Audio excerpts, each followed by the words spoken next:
Tollywood star hero Vishnu మంచు lead రోల్లో నటించిన మూవీ కన్నప్ప. ఆయన డ్రీమ్ ప్రాజెక్టుగా తెరకెక్కిన ఈ సినిమాకు బాలీవుడ్ స్టార్ డైరెక్టర్ ముఖేష్ కుమార్ సింగ్ దర్శకత్వం వహించిన విషయం తెలిసిందే. 24 ఫ్రేమ్ ఫ్యాక్టరీ బ్యానర్ పై మంచు మోహన్ బాబు భారీ బడ్జెట్ తో ఈ సినిమా నిర్మించారు. Pan India star Prabhas, Mohan Lal, Akshay Kumar, Mohan Babu కూడా ఈ సినిమాలో కీలక పాత్ర కూడా పోషించడం విశేషం. అయితే ఇప్పటికీ కన్నప్ప ప్రమోషన్స్ తో జోరు మీదున్న హీరో విష్ణు మంచు గత 2 రోజులుగా మై కన్నప్ప స్టోరీ అంటూ ప్రత్యేక వీడియోలు విడుదల చేయడం, ఇందులో మోహన్ బాబు తమని ఎంతో కష్టపడి ఎన్నో త్యాగాలు చేసి వారిని పెంచారో చెప్పి నెటిజన్లను కూడా వారి వారి జీవితాల్లో కన్నప్ప ఎవరో తెలపమని చెప్పిన విషయం తెలిసిందే. అయితే తాజాగా సీనియర్ నటుడు మోహన్ బాబు మై కన్నప్ప స్టోరీ గురించి మాట్లాడాడు. ఇందులో తన జీవితంలో కన్నప్ప అంటే వాళ్ళ అమ్మేనని, తాము 5గురు పిల్లలమని, మా అందరినీ మా అమ్మ చాలా కష్టపడి ఎన్నో బాధలు అనుభవించి పెంచారని, ఇప్పటికీ ఆ విషయాలు తలుచుకుంటే చాలా బాధగా ఉంటుందని వివరించడం జరిగింది.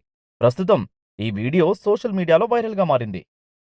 ఓ అమాయకుడు, ఆటవికుడైన తిన్నడు పరమేశ్వరుడికి తన కళ్ళు ఇచ్చి కన్నప్పగా చరిత్రలో మిగిలిపోయాడు. మన ఆకలి తెలుసుకుని అమ్మ ఆకలి తీరుస్తుంది.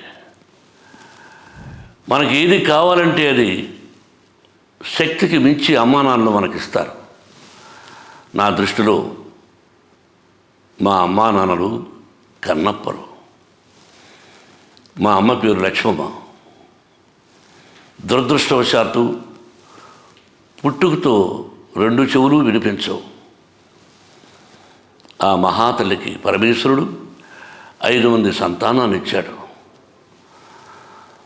ఒకచోట బస్సు దిగి మా ఊరికి వెళ్ళాలంటే 7 కిలోమీటర్లు నడిచి వెళ్ళాలి. ఆ దారి కూడా అంతంత మాత్రమే.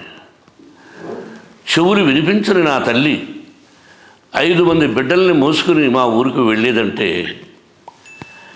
ఎంత కష్టమో ఆలోచించండి. దారిలో ఒక కాలువ, ఒక సువర్ణముఖి నది ఉంది. అది దాటి వెళ్ళాలి. మాది ద్వీపం లాంటి ఊరు. అప్పుడప్పుడు ఈ విషయాన్ని తలుచుకుంటూ ఉంటే ఒళ్ళు గగురుపాటు పొడుస్తుంది. నా కంఠాన్ని అందరూ మెచ్చుకుంటూ ఉంటే ఈ మాటలు నా తల్లికి వినిపించుంటే ఎంత బాగుండేది పరమేశ్వర అని అప్పుడప్పుడు బాధపడుతూ ఉంటాను.